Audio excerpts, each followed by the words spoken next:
Иако уште на 16 септември некој побрза да објави официјален почеток на жетвата на оризот, 5 дена подоцна во полињата нема ниту комбајни, ниту жетва. Тоа што една фирма применувајќи научни мерки и искуства произвела ориз со покуса вегетација, во некој случај не може да се поистовети со официјален старт на жетвената кампања на оризовата култура во Кочанската котлина. Телевизија Кочани токму на 16 септември консултираше земјоделци од повеќе реони во Кочанско и сите до еден потврдија дека жетвата треба да започне околу 1 октомври, помеѓу другото зависно и од временските прилики. Самата информација можеби нема некој суштинско значење, но под предпоставка некој намерник кој дошол во Кочани да слушне дека жетвата започнала и сака да види како се жнее оризот, а во полето нема ниту еден комбајн во акција, сигурно ќе се запраша зашто тоа информираат медиумите. Инаку започнала жетвата на 16 септември или на 1 октомври, јасно е дека регионот ги има сите предуслови за брзо и ефикасно собирање на родот поради намалените површини. Ако некогаш земјоделците од Кочанскиот регион сеја и жнеја над 8000 хектари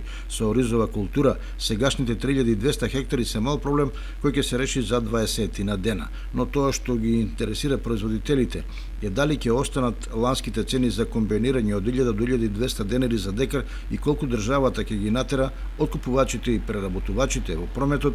да се појават со реални откупни цени.